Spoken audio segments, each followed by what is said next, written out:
तो मैं कह रहा था कि देवी जी भी बहुत भाग्यवान है। मैं अभी प्रारंभ में कह रहा था कि एक साथ दो विरल संत विभूतियों का आशीर्वाद, आचार्य सुधांशु जी महाराज की कृपापात्र शिष्य और मां कनकेश्वरी देवी की मेहर प्राप्त, दो विरल संत विभूतियों का आशीर्वाद, प्रेरणा देवी जी को प्राप्त हो रही है। मैंने कहा ना कि सुधांशु महाराज तो गुरु है और बड़ी आस्था पूर्वक जब देवी जी को देखते हैं तो मंच पर अपने पास बुला लेते हैं, चाहे फिर वो अमरावती की कथा हो या नागपुर का सत्संग हो या कि दिल्ली का सत्संग हो। देवी जी को देखते ही देवी जी को व्यासपीठ पर बुला लेते हैं, मंच पर बुला लेते हैं और कहते हैं कि बोलिए 10 मिनट का समय जो है आपको दिया जाता है। अभी दिल्ली में जब सत्संग हुआ था सुधांशु महाराज जी का बहुत बड़ा कार्यक्रम हुआ था, तो रामप्रिया जी को जैसे ही देखा उन्होंने व्यासपीठ पर बुलाया और व्यासपीठ पर बुलाकर हजारों लोगों के सामने बोला कि बोलिए थी अमरावती की आवाज है, अमरावती की आवाज है जो दिल्ली तक गूंजती रहे। हमने बताया कि मां कनकेश्वरी देवी जी भी इतनी व्यस्त होने के बावजूद, संपूर्ण भारतवर्ष में कार्यक्रम होने के बावजूद, जब हम गुजरात में जाते हैं तो हमसे बराबर आस्था पूर्वक पूछती है कि रामप्रिया जी कैसी है, रामप्रिया जी कहाँ है, रामप्रिया जी के सत्संग चल रहे हैं या नहीं, कहाँ पर सत्संग चल रहे हैं, जरूर उनको हम अपने गुजरात में बुलाएंगे। और रामप्रिया जी में संतत्व कूट कूट कर भरा हुआ है। इस प्रकार का भाव जो है ना मां कनकेश्वरी देवी जी भी हमेशा व्यक्त करती है देवी जी के संबंध में। इसलिए मैं कहता हूं कि देखो देवों से मिलने को देवी जी कितनी अधीरा है, अधीरा है, अधीरा है, मचलती है, आतुर है। देखो देवों से मिलने को देवी जी कितनी अधीरा है, कितनी उग्र, कितनी व्यग्र और कितनी गंभीरा है। अमरावती की मूरत है ये, अमरावती का हीरा है, अमरावती का गौरव है ये, अमरावती की मीरा है, अमरावती की मीरा है, अमरावती की मीरा है। हमने कल्याण नगर की कथा में भी कहा था और आज इस कथा में भी हम कहते हैं कि आज से देवी जी का नामकरण अमरावती की मीरा के रूप में होगा। और ये अमरावती की मीरा केवल महाराष्ट्र में नहीं, संपूर्ण हिंदुस्तान में इसी प्रकार महत्व रहेगी, इसी प्रकार चमकती रहेगी।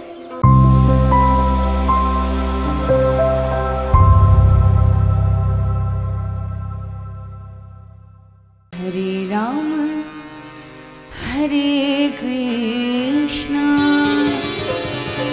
हरे राम हरे कृष्णा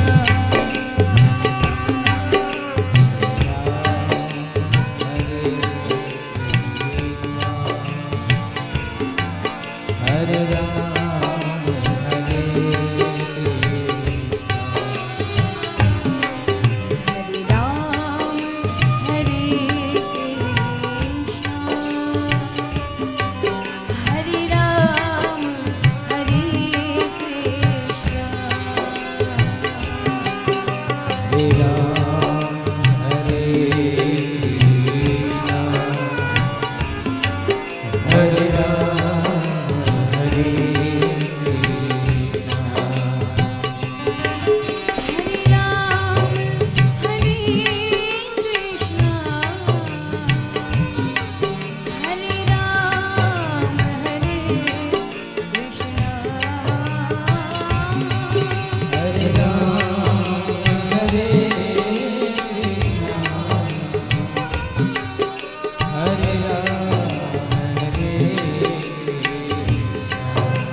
हे परमपिता परमात्मा, हे सच्चिदानंद स्वरूप जगत के आधार, जगत आधार परमेश्वर मेरे राघवेंद्र सरकार,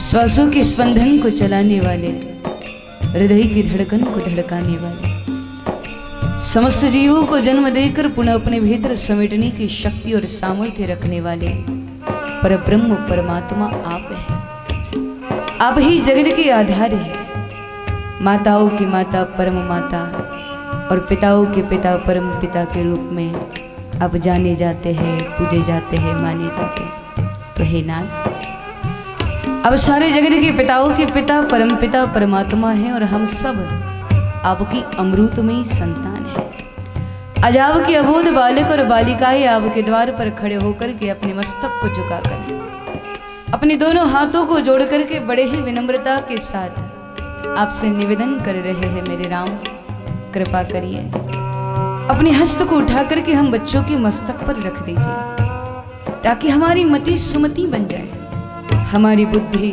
सद्बुद्धि बन जाए, हमारा विवेक जागृत होने लग जाए और हम आनंद प्रेम शांति और प्रसन्नता को बांटने वाले बन जाए। हे राम, ऐसी अक्ल प्रदान करो हम समस्त जीवों को कि हम अपने प्रत्येक क्षण को या तो सेवा में बिताए, या सिमरण में, या सत्संग में, या सहयोग में, या सहानुभूति में। हम अपने आत्मा का भक्ति के आभूषणों से श्रृंगार करें, ताकि हे परमात्मा आपकी श्रद्धा में गोदी में बैठने के अधिकारी बन सके। हे राम, बहुत भटक लिया इस दुनिया में, राहबड़ के मुसाफिर की तरह बहुत समय गुजार कर लिया प्यारे, अब और नहीं, अब तुम्हारे चरणों से लगना चाहते हैं। अपना तन, अपना मन, अपना धन सब कुछ आपको सौंप करके केवल आपके होना चाहते हैं। राम, हम जानते हैं हमारी उतनी योग्यता नहीं है, हमारी उतनी पात्रता नहीं है।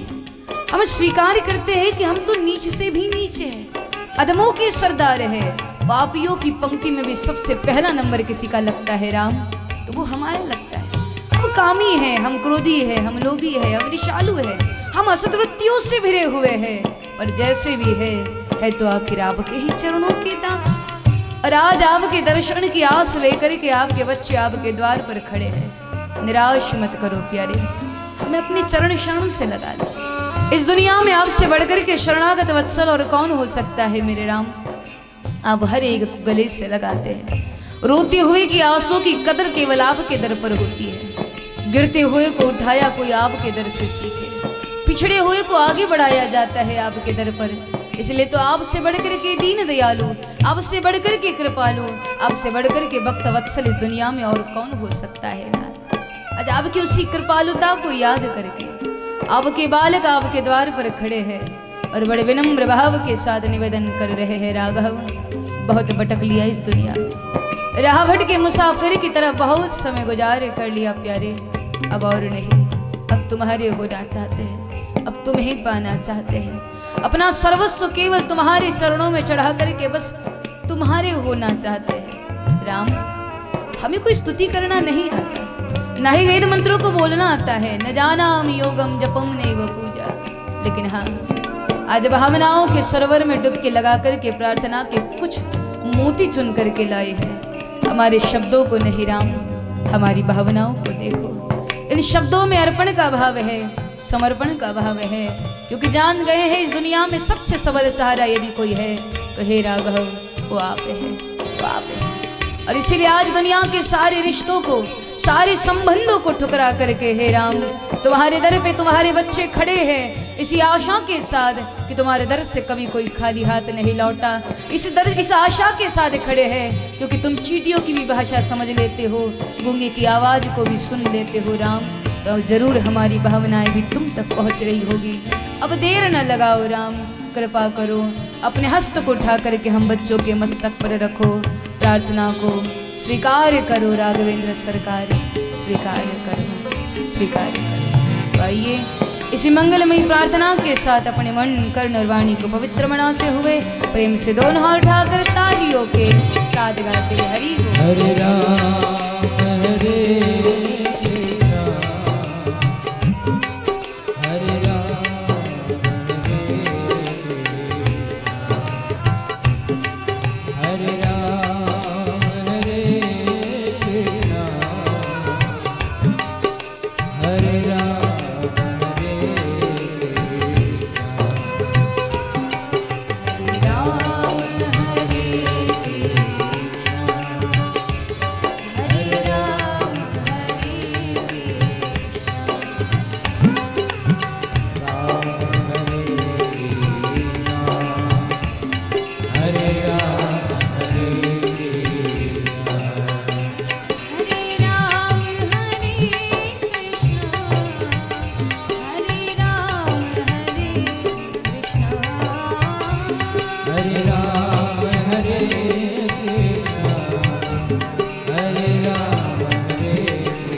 निज मन मुकुर सुधारी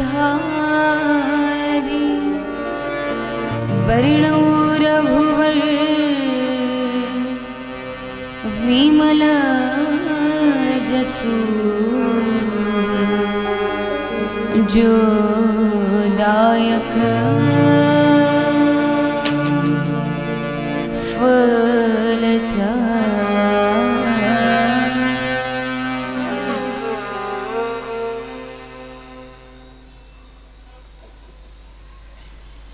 आइए हनुमंत विराजिए, कथा करो मति अनुसार, प्रेम सहित गद्दी धरवहु, पधारिए पवन कुमार। मातृशक्ति कुलभूषण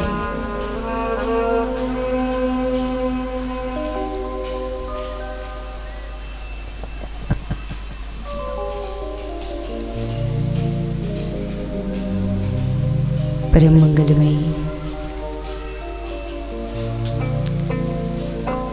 परात्पर अखिलेश्वर करुणावरुणालय भगवांछा कल्पतरु लोक संग्राहक लोकाभिराम मर्यादा पुरुषोत्तम श्री राघवेंद्र सरकार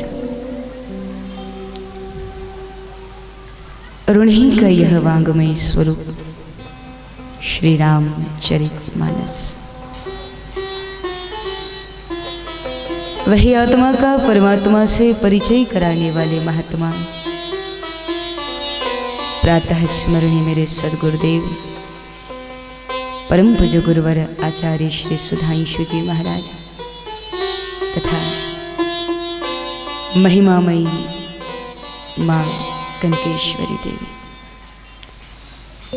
तथा इस आध्यात्मिक इस पौराणिक इस तपस्थली कर्मभूमि के अनुग्रह से इस दिव्य भूमि में जहाँ जहाँ देवालयों में शिवालयों में प्रतीक के रूप में श्रद्धा के रूप में हम सभी ने देवताओं को स्थापित किया, उन समस्त देवी देवताओं की करुणा, ब्राह्मण देवताओं के आशीर्वाद और स्वयं कथा मैया की कृपा, तो यही सब कुछ मिलकर के इस आयोजन को दिव्य बना रहा है, भव्य बना रहा है। मंगलमयता के साथ विगत 2 दिनों से गौरक्षण के इस भव्य प्रांगण में, दिव्य प्रांगण में मां अम्बा के सम्मुख विराजमान होकर के बड़ी ही श्रद्धा के साथ, बड़े ही अर्पण और समर्पण के साथ इस दिव्यमयी रसधारा में यहाँ पर हम सब लोग डुबकी लगा रहे हैं, स्नान कर रहे हैं, सरोबार हो रहे हैं। और आज चलते चलते कथा का 3रा दिवस, और सब जानते हैं आज बड़ा प्यारा उत्सव है, आज राम जन्मोत्सव है। परमात्मा की दिव्यमयी प्राकृतिक की कथा को श्री गोस्वामी जी यहाँ पर बड़े ही श्रद्धा के साथ हम सबको सुना रहे हैं। महाराज, परमात्मा के प्राकृतिक की कथा को तो हम हर कथा में सुनते हैं, हर बार सुनते हैं, और इस कथा को सुनते सुनते श्रोता का यह प्रयास होना चाहिए कि राम प्राकृतिक की कथा को सुनते सुनते हमारे हृदय मंदिर में भी भगवान का प्राकट्य हो जाए। हालांकि भगवान तो हर जगह व्याप्त है, यत्र तत्र सर्वत्र परमात्मा विराजमान है, और विशेष ओर से देखा जाए तो हर एक व्यक्ति के हृदय में परमात्मा बसे हुए हैं। महाराज, ऐसा हृदया माजी राम असता सर्व सुखाचा आराम, ऐसे एक नहीं अनेकों उदाहरण हैं कि भगवान समस्त जीवों के हृदय में निवास करते हैं। एक बार भगवान ने देवताओं से पूछा था, कहा था, देवताओं, मनुष्य को हर चीज आसानी से मिल जाती है ना, इसलिए उसका महत्व उसकी दृष्टि में ज्यादा नहीं रहता। तो देखो, मैं मनुष्यों से प्रेम तो बहुत करता हूँ, सबसे अधिक मनुज मोहि माया, मैं बहुत प्रेम करता हूँ मनुष्यों से, मैं हमेशा उसके पास रहना चाहता हूँ, पर जो चीज इसको सरलता से मिल जाती है उसका महत्व इसकी दृष्टि में नहीं रहता। तो मैं रहना तो मनुष्यों के ही पास चाहता हूँ, लेकिन ऐसे जगह पर ताकि मनुष्य आसानी के साथ मुझ तक पहुंच ना पाए। तो मैं कहाँ रहूं, आप मुझे जरा बताओ।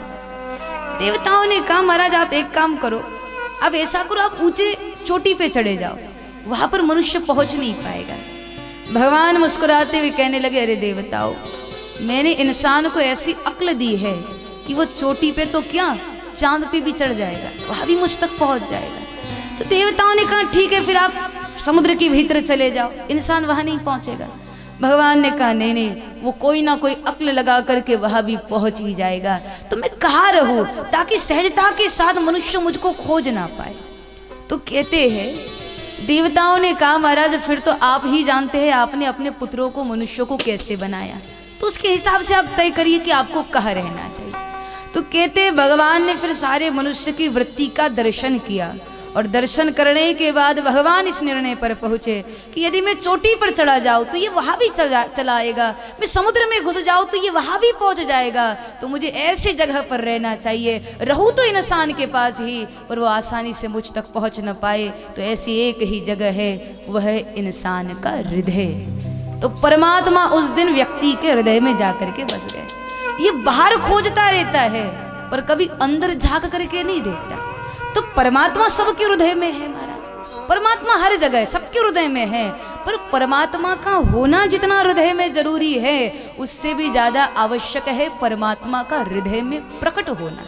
भगवान प्रकट हो ये जरूरी है। इसीलिए गोस्वामी जी ने आरंभ में एक निवेदन किया है कि नील सरोरुह श्याम तरुण अरुण बारिज नयन करऊ मम उरधाम सदा क्षीर सागर शयन। गोस्वामी जी ने निवेदन किया है कि नाथ आप मेरे हृदय को धाम बनाइए। धाम बनाइए मतलब आप हमारे हृदय में प्रकट हो जाइए, क्योंकि जहाँ पर भगवान प्रकट होते हैं उस स्थान को हम धाम कह करके संबोधित करते हैं। वृंदावन में प्रकट हुए तो हम क्या कहते हैं, वृंदावन धाम। अयोध्या में प्रकट हुए तो हम क्या कहते हैं, अयोध्या धाम। महाराज केदारनाथ धाम, ये सब धाम है। जहाँ जहाँ परमात्मा प्रकट होता है वो भूमि को हम धाम कहते हैं महाराज। तो तुलसीदास जी महाराज जी भी निवेदन कर रहे हैं, प्रभु आप मेरे हृदय को धाम बनाइए। हृदय में तो है आप, पर हृदय में प्रकट हो जाइए। तो भगवान का हृदय में होना जितना जरूरी है उससे कई ज्यादा परमात्मा का हृदय में प्रकट होना आवश्यक है। क्योंकि भगवान तो मंदिर में भी है और भगवान चोर के हृदय में भी है, फिर भी तो चोरी हो रही है ना महाराज। क्योंकि चोर के हृदय में परमात्मा प्रकट नहीं है तो भगवान का प्रकट होना ज्यादा जरूरी है। तो प्राकट्य की कथा को तो हम गाते ही हैं, पर प्रयास यह भी होना चाहिए कि इस कथा को सुनते सुनते सुनाते सुनाते हृदय मंदिर में भी परमात्मा का प्राकट्य हो जाए। और इसी दिव्यमयी प्राकट्य की कथा को यहाँ पर गोस्वामी तुलसीदास जी महाराज बड़े मंगलमयता के साथ सुना रहे हैं। विवाह के उपरांत महादेव और महादेवी जब कैलाश के उत्तुंग शिखर पर आकर के विराजमान हो गए, महादेवी ने देखा आज महादेव वटवृक्ष की छाव में बड़े आनंदता के साथ बड़ी प्रसन्नता के साथ विराजमान है। आज भोलेनाथ बहुत खुश है। भोलेनाथ की प्रसन्नता का कारण राम भजन है। जिस दिन राम भजन ज्यादा हो जाता है ना उस दिन महादेव बहुत खुश होते हैं। तो पार्वती जी ने देखा आज बहुत प्रसन्न है महादेव, यही अवसर है मैं अपनी जिज्ञासा को उनके सामने प्रकट करूं। और यही जान करके भगवती महादेव के सम्मुख आई, आकर के वंदन किया, सम्मुख आसन लगा करके बैठ गई और कहने लगी नाथ मेरे मन में एक प्रश्न है, उस प्रश्न को मैं आपके सामने प्रकट करना चाहती हूँ। महाराज मैं जानती हूँ आपने एक बार मेरे हित के लिए मेरे कल्याण के लिए मुझको राम कथा सुनाई थी, पर अज्ञानवश न मैं उसे सुन सकी न ही समझ सकी। इसलिए संदेह रूपी पक्षी मेरे मन रूपी डाली पर अभी भी जैसा कि वैसा ही बैठा है। तो महाराज आप कोई ऐसी कथा हमको सुनाओ कि जिससे हमारा ये भारी संदेह मिट जाए। मैंने सुना है एक राम दशरथ का बेटा, एक राम घट घट में बैठा, एक राम ने जगत पसारा और एक राम दुनिया से न्यारा। तो राम के बारे में हमने सुना है, पर वास्तविकता में ये राम है कौन? क्या जिसको निरंतर आप जपते हैं वही परब्रह्म परमात्मा राम है? या जो हर कण कण में रममाण है, क्या वह परमात्मा राम है? महाराज मैं राम तत्व को जानना चाहती हूँ, तो जिससे मेरा भारी संदेह मिट जाए आप वही कथा मुझको विस्तार के साथ सुनाइए। तो जैसे ही भवानी ने अपने जिज्ञासा को प्रकट किया, सुनते ही महादेव इतने खुश हो गए कि आज उन्होंने भवानी को 2 बार धन्य धन्य कह करके संबोधित किया। यहाँ गोस्वामी जी ने 2 बार, श्री महाराज महादेव जी ने यहाँ पर भवानी को 2 बार धन्य धन्य बोला। गोस्वामी जी ने जब सुना, बड़े मंगलमयता के साथ उसको मानस में लिख दिया। महाराज धन्य धन्य गिरिराज कुमारी, धन्य धन्य गिरिराज कुमारी, धन्य धन्य गिरिराज कुमारी, धन्य धन्य गिरिराज कुमारी, धन्य धन्य गिरिराज कुमारी, तुम समान को नहीं उपकारी, तुम समान को नहीं उपकारी। महादेव ने 2 बार धन्य बोला। भवानी धन्य हो आप। क्योंकि यहाँ पर महादेव ने 2 बार धन्य इसीलिए बोला क्योंकि महादेव बताना चाहते हैं ये कथा ऐसी है जिसको सुनाने वाला भी धन्य है और जिसको सुनने वाला भी धन्य है। जरूरी नहीं है महाराज कि कोई वक्ता ही श्रोता को भगवान के धाम तक पहुंचाता है। कुछ श्रोता भी ऐसे होते हैं जो वक्ता को भी भगवान के द्वार तक पहुंचा देते हैं। देखो, किसी वक्ता को सुनना ये श्रोताओं के लिए सौभाग्य की बात होती है, तो कुछ ऐसे श्रोता होते हैं कि जिनको सुनाना ये वक्ता के लिए भी सौभाग्य की बात होती है। इसलिए यहाँ सुनाने वाला भी धन्य है, यहाँ सुनने वाला भी धन्य है। महादेव गा रहे हैं, धन्य धन्य गिरिराज कुमारी, धन्य धन्य गिरिराज कुमारी, तुम समान को नहीं उपकारी, तुम समान को नहीं उपकारी। मंगल भवन मंगल भवन मंगलहारी, प्रभु सुदर्शन रघुवीर बिहारी, श्री राम जय राम जय जय राम, श्री राम जय राम जय जय राम, श्री राम जय राम जय जय राम, श्री राम जय राम जय जय राम। जय श्री राम, जय जय। जय यहाँ सुनने वाला भी धन्य है और यहाँ सुनाने वाला भी धन्य है। भवानी की जिज्ञासा के कारण आज महादेव इतने प्रसन्न हैं। कहा, देवी तुम्हारी ऐसी प्यास, तुम्हारी ऐसी आस और तुम्हारी ऐसी जिज्ञासा के कारण एक बार पुनः कैलाश के उतुंग शिखर से यह राम कथा रूपी प्रेम गंगा प्रवाहित होने वाली है। बहुत प्रसन्न है महादेव। और महादेव ने प्रसन्नता में कहा, कहो भवानी क्या सुनना चाहती हो तुम? माता पार्वती जी कहती है, महाराज मैं केवल राम तत्व को जानना चाहती हूँ। मेरा प्रश्न इतना ही है कि यदि वो परमात्मा निर्गुण है, निराकार है, तो फिर ऐसी क्या बात आन पड़ी कि उस परमात्मा को सगुण साकार रूप में इस धरा पर आना पड़ा? महाराज यदि वो अजन्मा है तो उन्होंने जन्म क्यों धारण किया? यदि वो निराकार है तो वो आकार में क्यों आए? वो दशरथ का बेटा बन करके क्यों आए?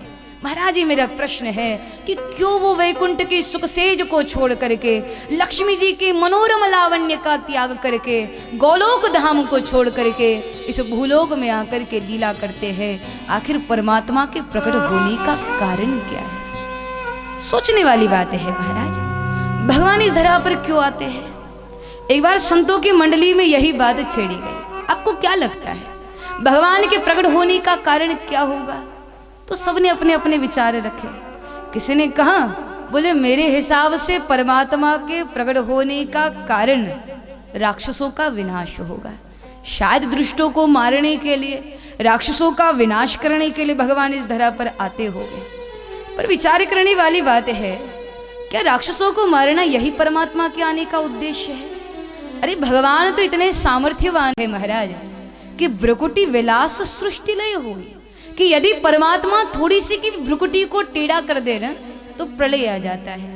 सोचने वाली बात यह है, जिनके भ्रुकुटी को टेढ़ा करने से ही प्रलय आ जाता हो, क्या वो परमात्मा राक्षसों को मारने के लिए धरा पर आते होंगे? बिल्कुल नहीं। तो किसी और ने अपना भाव रखा, बोले शायद भगवान अपने वचनों को पूरा करने के लिए धरा पर आते होंगे। भगवान के वचन है ना, जब जब होई धर्म की हानि, बाढ़ही असुर अधम अभिमानी, तब तब प्रभु धरि विविध शरीरा, धरई कृपा निधि सज्जन पीरा।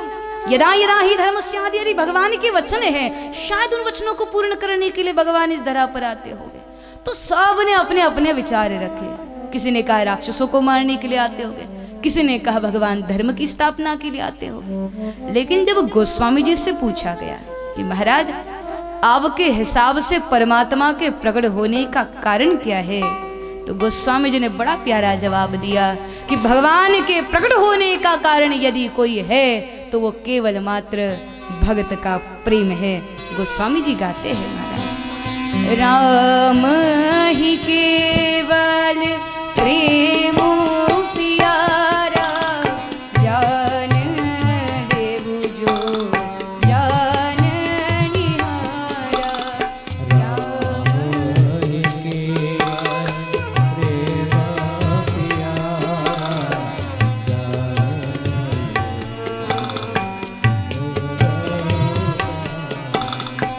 राम ही केवल प्रेम प्यारा, जान लेव जो जान निहारा। श्री राम जय राम जय जय राम, श्री राम जय राम जय जय राम, श्री राम जय राम जय जय राम, श्री राम जय राम जय जय राम। गोस्वामी जी के हिसाब से परमात्मा के प्रकट होने का कारण यदि कोई है तो वो केवल मात्र भक्त का प्रेम है।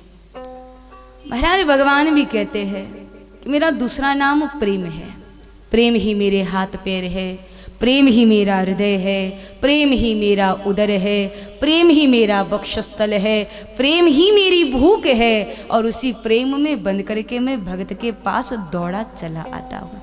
महाराज ये प्रेम ही था कि भगवान ने शबरी जी के झूठे बेरों को पाया।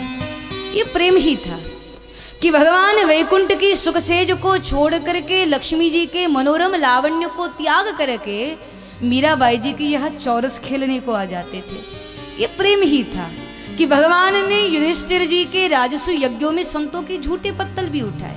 ये प्रेम ही था महाराज कि भगवान अपनी ठकुराई भूल करके अर्जुन का रथ हाँकने को तत्पर हो गए। ये प्रेम ही था कि लुटिया भर छाछ के लिए वो कृष्ण गोपियों के सामने नाचता था। महाराज ये प्रेम ही है। सूरदास जी ने ऐसे नहीं लिख दिया, सबसे ऊंची प्रेम सगाई, दुर्योधन के मेवा त्यागे साग विदुर घर खाई, झूठे बेर सबरी के खाए बहुविधि स्वाद बताई, और सबसे ऊंची प्रेम सगाई।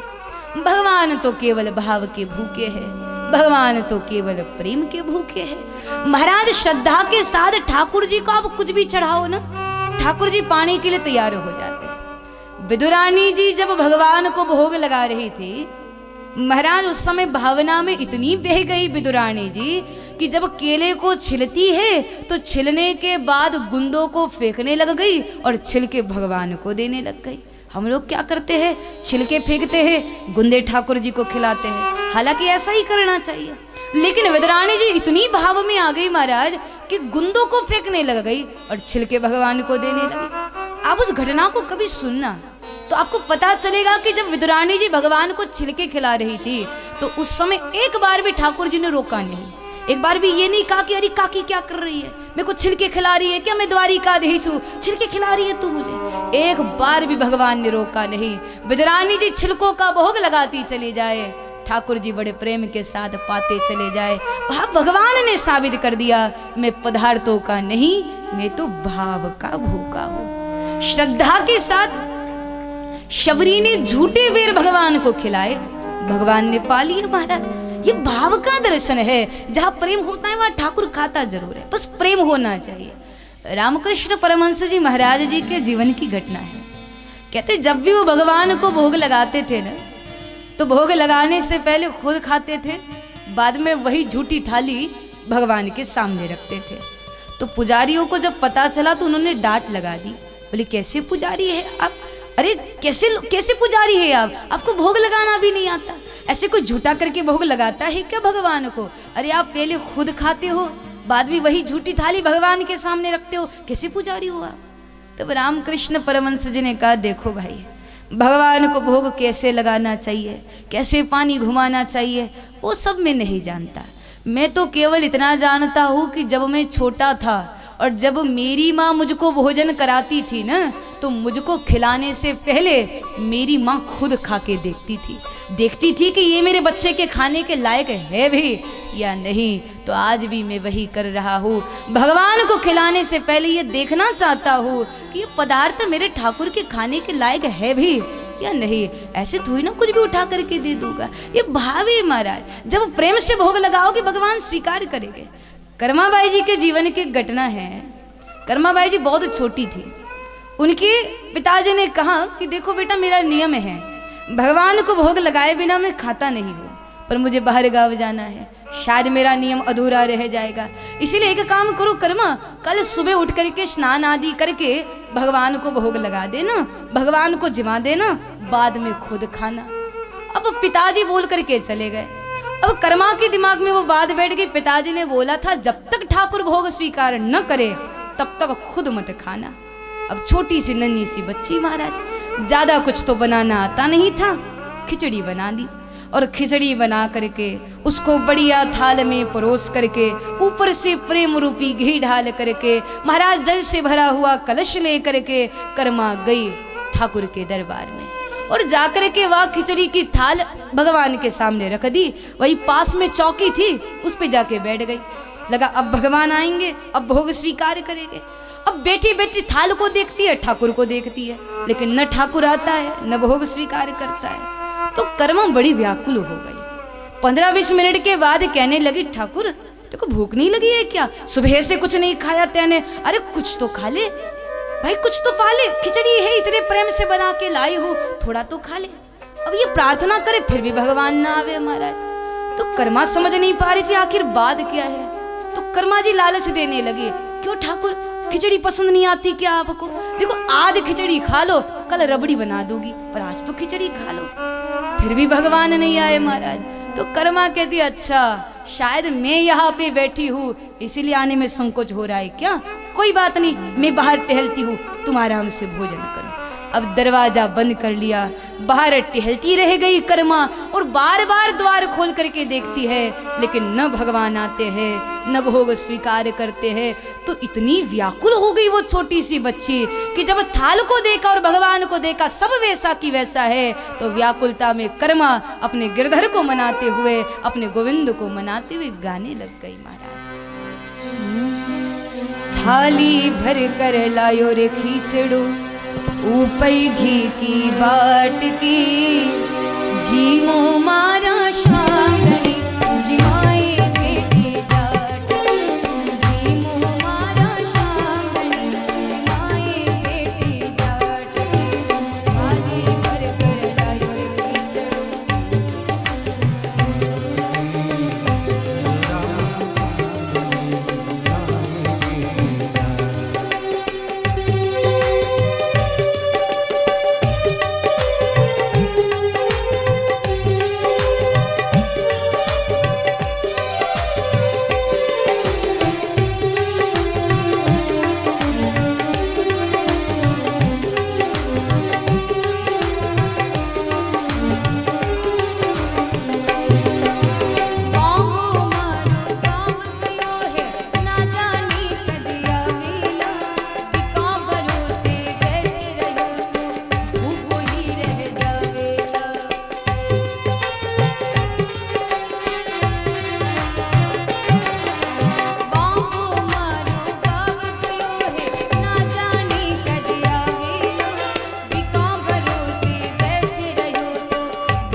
रही महाराज, बार बार द्वार खोल के देखती है पर थाल भी वैसी है, ठाकुर भी वैसा ही बैठा है।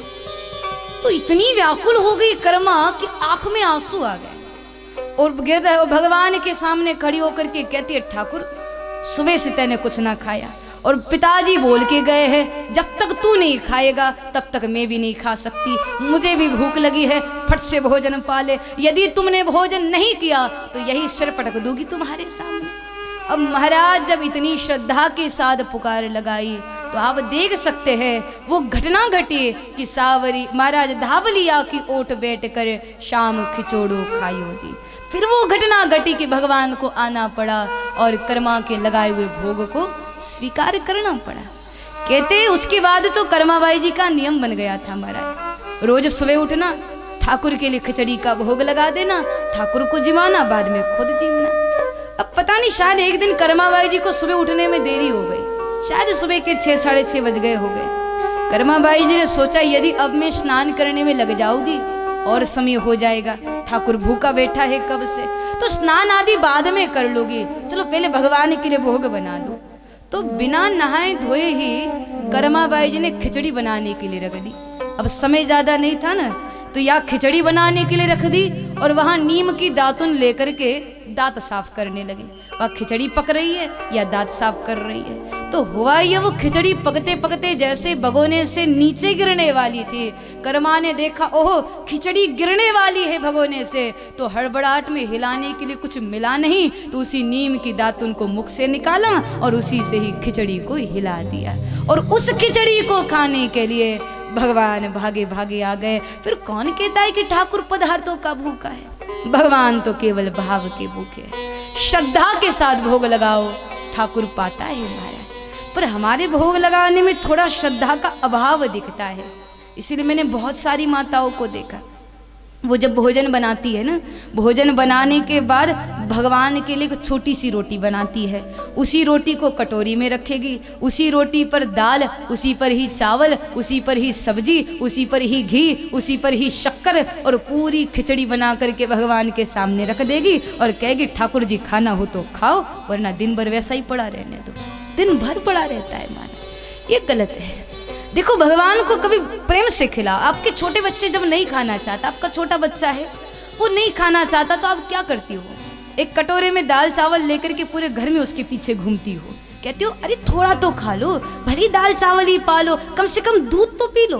वो मना करेगा लेकिन बार बार आप उसके पीछे घूम घूम करके उसको 1-2 कौर तो खिला ही दोगी महाराज। तो कभी भगवान के साथ भी ये व्यवहार करके देखो तो वो खाएगा। परमात्मा केवल भाव के भूखे हैं, परमात्मा केवल प्रेम के भूखे हैं। और इसीलिए गोस्वामी जी कहते हैं कि महाराज आज परमात्मा के प्रकट होने का कारण कोई है तो राम ही केवल प्रेम प्यारा। भगवान के प्रकट होने का कारण प्रेम है, ये गोस्वामी जी का अपना विचार है।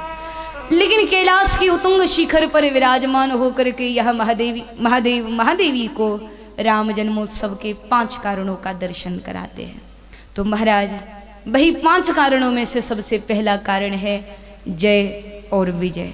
आप जानते हैं ये दोनों भगवान के द्वारपाल रहे।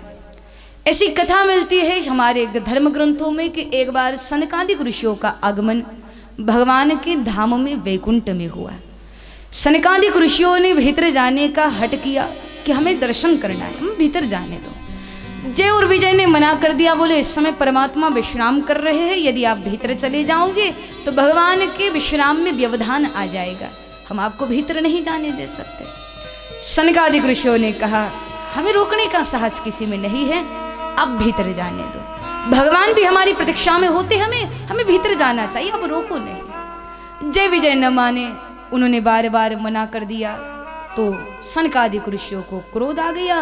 क्रोध के आवेश में आकर के उन्होंने श्राप दे दिया कि आपको भगवान के सानिध्य का बड़ा अभिमान है, आपको ठाकुर की सेवा मिलती है, भगवान का सानिध्य मिलता है और इस बात का बड़ा अभिमान है ना आपको, तो जाओ हम श्राप देवे आपको कि आपका पतन हो जाएगा और आप 3 जन्म के लिए राक्षस बन जाओगे। तो वही हिरण्याक्ष, हिरण्यकश्यपु, रावण, कुंभकर्ण आदि आदि बने, आप कथा जानते हैं। तो जब जय और विजय ने देखा महात्मा क्रुद्ध होकर के श्राप दे रहे हैं तब वो व्याकुलता में सनकादिक ऋषियों के चरणों में गिर पड़े और कहने लगे, महाराज आप तो कृपालु है, आप दयालु है, माफ करिए, भूल हो गई, हमारे भूल को भुलाइए। तब सनकादिक ऋषियों को दया आई और उन्होंने उपशाप भी दिया।